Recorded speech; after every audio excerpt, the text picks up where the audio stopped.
नौकरानी एक घर के लिए कितनी जरूरी होती है, आइए देखते हैं। अरे बहू, ये देख, सारा साबुन बर्तन में रह गया। ये नौकरानी कोई काम नहीं करती, गंदा काम करके चली जाती है और ढेर सारा पैसा ले जाती है। अरे मम्मी जी, उसने तो साफ किया ही था। मेरे ही हाथ से इस ग्लास में सर्फ गिर गया था। अरे बस कर झूठी, उसे बचाने के लिए सारी जुगत लगा ले, लेकिन मैं तो इसे निकाल कर ही रहूंगी। हमारे जमाने में ना कोई नौकरानी थी और ना ही ये चिकने बर्तन। चूल्हे के जले बर्तनों को राख रगड़ कर साफ किया करती थी मैं। अरे माँ जी, मैं कहाँ बचा रही हूँ उसे। और वैसे भी आजकल नौकरानी जरूरत नहीं, स्टेटस सिंबल बन गया है। अब आप बताओ, मैं मुन्ना को नीचे घुमाने ले जाऊं तो लोगों से क्या बोलूं? झाड़ू पोछा खुद लगा रही हूँ। लोग सीधा यही पूछते हैं कि कौन सी नौकरानी काम कर रही है तेरे घर पर। अरे बस कर, ये भी कोई बात होती है? मम्मी जी, आप नहीं समझेंगी। शाम को नौकरानी घर आकर काम कर ही रही होती है कि सास को कहती है, माँ जी, एक बात बोलूं, बुरा न मानना। अरे वैसे तो मुझे तेरी शक्ल ही पसंद नहीं है, बात क्या खाक पसंद आएगी। अरे माँ जी, सुन तो लीजिए क्या कह रही है। तो मैंने कौन सा उसका मुंह पकड़ लिया है? अरे माँ जी, वो लाल साड़ी पहनती हो ना पहना करो। सास का गुस्सा अब तो 7वें आसमान पर होता है। अरे वाह जी वाह, क्यों ना पहना करूं? और तू होती कौन है ये बताने वाली कि मैं क्या पहनूं क्या ना पहनूं? अरे माँ जी, पूरी बात तो सुन लो, वो बोलना क्या चाह रही है। अरे बुरा न मानो आंटी जी। अरे कौन है आंटी? अपनी उम्र देखी है तूने? 2-4 साल ही छोटी होगी मुझसे और मुझे आंटी बोल रही है। बहू सर पर हाथ रख लेती है। अरे अच्छी खासी उम्र दराज हो और आंटी ना बोलूं?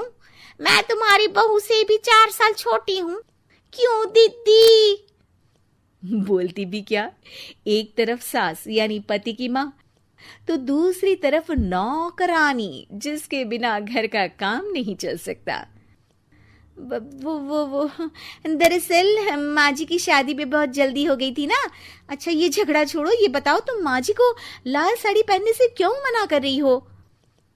वो ना, इनकी उम्र की सारी औरतें सोसाइटी में इनके लिए बात करती हैं कि तुम्हारी सास बुढ़ी घोड़ी लाल लगाम है।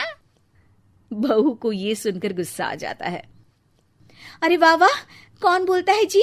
खुद क्या है यहाँ की औरतें, बाल सफेद लेकिन टाइट जींस और कोई कुछ भी पहने।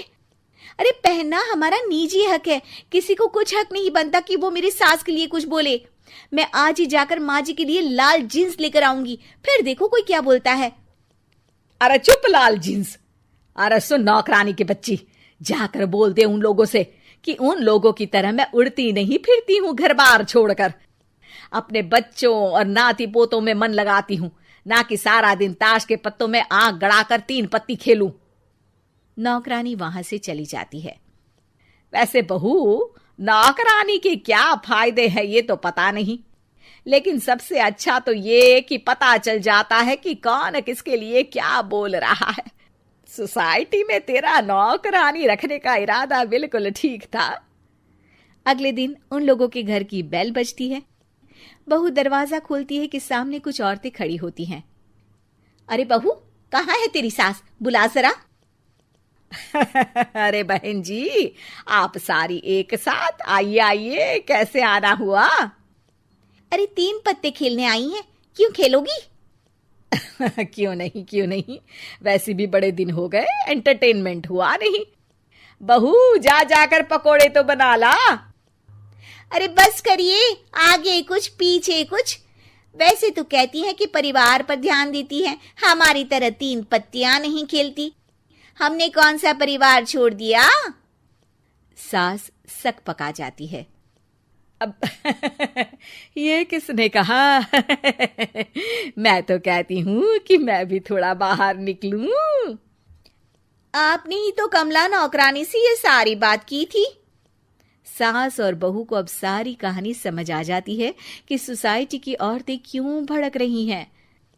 माफ करिए आंटी, मैं छोटी हूँ, लेकिन फिर भी पहले तो आप लोगों ने माँ की लाल साड़ी का मजाक उड़ाया था ना। हाँ हाँ उड़ाया था, लेकिन उससे पहले तो तुम लोगों ने हमारी जीन्स के बारे में बात की थी। अरे क्यों ना पहने हम जीन्स, तुम्हारे पैसों की थोड़ी ना है। सास और बहू सर पकड़कर बैठ जाती है। देखा बहू, ये खेल कर गई तेरी नौकरानी, यहाँ की बात वहां तो वहां की बात यहाँ। दोनों किसी तरह औरतों को समझा बुझाकर घर भेजती है और कसम खाती है कि नौकरानी को नौकरानी ही रहने देंगी।